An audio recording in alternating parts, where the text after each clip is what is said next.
All right, so I just got done shoveling my walkway on September 30th. Look at all the snow behind me. So Mother Nature has just gone bananas because the trees have not even lost their leaves yet, which is actually like super dangerous because they're carrying so much more weight from all the snow that's on the leaves now. All right, so in this bed is like beets and carrots and stuff still, but they'll be fine from the cold. They'll actually be sweeter because of it. We did manage to get our tomatoes out and they are all ripening indoors, and we got our pumpkins out. They are ripening indoors.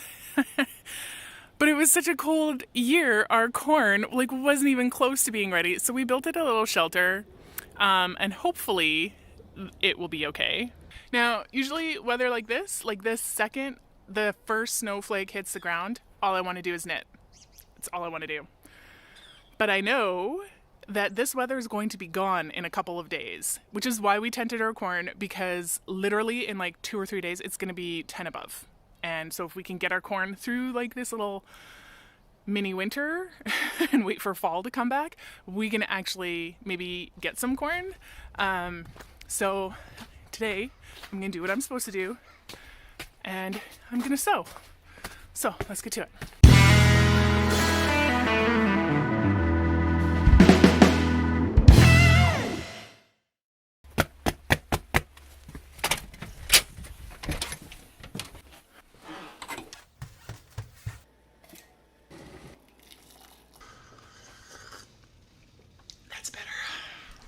All right, so we're going total vlog style today, so I hope you don't get motion sickness.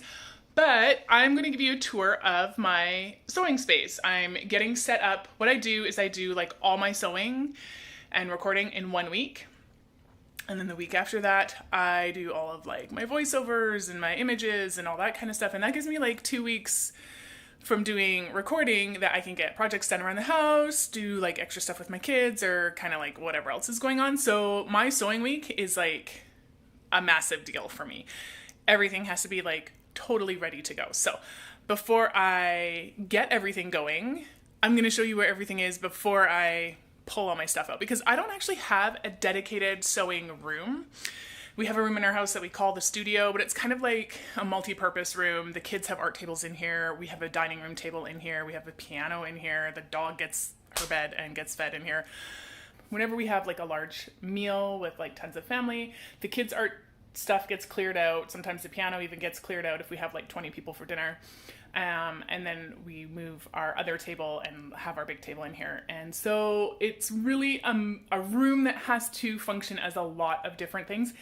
It also, because it's the room right at the front of our house, it's the catch-all. It's the room that like everybody dumps their crap in when we come into the house. So it's a never-ending source of frustration and mess, and then I have to like get it ready for sewing week. So that's what we've done today. All right, so here it is. This is the multi-purpose space. That is my youngest daughter Penny's art table. And then we have Mina's art table, piano. That's where Mina keeps her art supplies that she doesn't want her little sister to get into. That is the mending pile. It only gets bigger. It never gets smaller. And then I've got my like box of scraps that I will one day use for a quilt. Back here, I just have like extra tripods. It's the high chair that I sit on when I do my talking head stuff, my old camera, which I use as a backup, and my backup sewing machine. This hope chest is honestly mostly there to hold that door closed so that we can lock the kids out when we need to. But it's filled with like crafty stuff. Oh, look, there's the pumpkins. Because remember, we have that. Yeah. Seriously, why did I like start a video wearing a toque? I don't know. I don't know why I did that, but I'm stuck with the hair now. Now, these filing cabinets are where I keep everything. So this is where my fabric stash is. This is where my knitting stuff is, my notions, my patterns, my sewing machine. So I'm going to take you through kind of what's going on here. But first, I've showed this on my Instagram before. This is how I organize for my sewing week. So absolutely everything that I need for a project needs to be in one of these baskets. I have my buttons, my thread, my shoulder pads, my interfacing, my pattern, my fabric is pre-washed, and then I have the same for my Georgie dress from V&A. and my supportive tank that I'm doing. And then I don't have a fourth sewing project that I am recording really this month, but I do have this, again, if you've been following me on Instagram, I have this quilt that my grandmother started that I'm going to finish. So that's one of the blocks that she made. So I've got a lot of work to do on there. So I'm just like putting everything in here so that it's all together. And then over here, I have like fabric that's been purchased, but not processed yet. So these are the fabrics for our pajama pants for Christmas because we do matching family jammies. And then some rib knit, and actually I don't know why that black stuff's on top of there, it shouldn't be. Okay, now for the drawers. The drawers are mostly organized by color. For the fashion fabrics anyways, there's a few exceptions.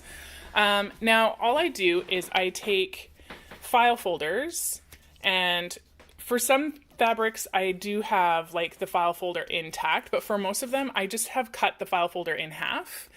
And then I use half of it to hang my fabric over.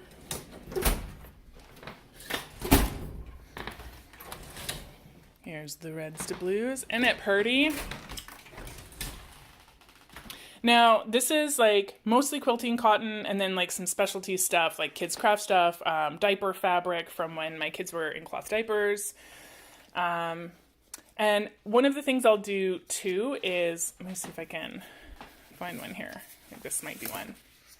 Yeah. So I'll keep the folder intact if I have like quilting scraps that need to be kept together. And sometimes I'll have like these were offcuts from a specific square that I did, but they're all the same size. So I'll just put them together and I'll put them in one of the file folders. Now down here, this is basically like kids crafts. It's a giant disaster. Down here I have knitting supplies. So all my yarns in here, all my knitting needles.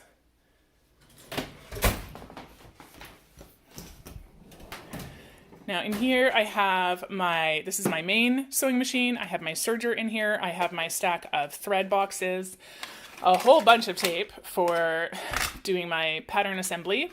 Down here I have all my serger thread. Then there's a couple of like bits and bobs here, as well as my toolkit that I pull out onto my table when I do my sewing. Now this, honestly, I was like, oh, I should like tidy this up before I show it, but this is real life, y'all. This is what it looks like. So this is my Notion drawer. Most everything is divided into plastic bags so that I can keep it organized. But yeah, there's everything from elastic to bias tape to, God, everything like millinery supplies, sequins, fold over elastic, lace. It's all in here. Here I have my pattern drawer. I have some books, mostly knitting books. And then my patterns are sorted by category. So dresses are together, tops are together, kind of stuff like that. When I have a pattern that I've printed out and assembled from a PDF, I just stick it in a manila envelope and I put sort of the envelope, what would be the envelope information on the outside, and that just helps me out. All right, here's my setup. Once I get everything all pulled out, I've got my little mini ironing board there, my sewing machine, my iron in case I need it. I don't always pull out my serger, but I am going to need it today. I've got my toolkit and my pattern weights, and I'm ready to go for a day of sewing. And it literally took me like 2 minutes to pull everything out and get it all plugged in. So for those of you who have asked, this is my filming setup basically. So this is like a bottom of the line DCLR. It has like no bells and whistles. The only thing I made sure of was that I had something that filmed in 1080p, which, I mean, really filming in 720 is probably okay anyways, but it doesn't have like a flip out screen. So because of that, I have like this little cord that Frankenstein's down to my tablet, and I downloaded an app on my tablet. It's called DSLR Controller, I think. Honestly, it's a little buggy, but it does the job. So I can focus my camera. I can use this as a remote when I'm doing my photos and stuff like that. And it allows me to see that I'm in frame, which somehow I still managed to mess that up a little bit. Apparently, before she went to school today, my daughter decided my first order of business would be fixing the hole in her reindeer's bum. That's fair. I'll get to that. Over here, I have literally just a white sheet that's hanging there for when it's a really, really sunny day and I need to sort of diffuse the sunlight a little bit. So like it's not even a proper curtain. This right here is my super high-tech filming light that is on an empty white box, and it's a construction light that my husband like wired up to an old extension cord. And between the blue light of that and the yellow light of that, I can usually light this area when I don't have enough sun. But for my face, it's not so good. It just makes me look jaundiced. So for anybody who's thinking like they can't do this because they don't have the budget, or like, I mean, I'm so fortunate that I have this camera, but there's a lot of people who do this just with their cell phones, guys. So there you are. That is my sewing space. I do not have a dedicated room, but I think that in our family, we've found a way to kind of allow everybody to have a space in this room. We're super lucky that we have kind of like this extra room that we don't have to use for anything. So we have the opportunity to make this a multi-purpose space. I understand not everybody has that, but I also wanted to show you this because I see other folks posting their sewing room tours and they're beautiful, and I love seeing the rooms, the dedicated spaces, but you can have a space that works for you where everything can be put away, tucked away quickly, everything can be brought out quickly, because that's the key. If I had to like dig my sewing machine out from the back of a closet, I wouldn't sew, let's be honest. Like if it took me a half an hour, 45 minutes to get everything set up, that's my sewing time sometimes. Like that's sometimes all I've got. So I just don't have that option. So having this in a filing cabinet, yeah, they could be cuter, they could be prettier, I could paint them, I probably will at some point. But this just allows me to have that access. That means I actually spend time doing what I love. I hope that you'll see with organizing things this way that you can still have access to the things that you need in order to spend time doing what you love and still share that space with other people in your household. Okay, seriously, you guys, my arm is so sore right now. I don't know how vloggers do this. Like, that's all I've got for you today. I'm gonna go rest my arm and drink my tea. I hope to see you back next week. Until then, do all the things, like, share, subscribe, and I'll see you next time.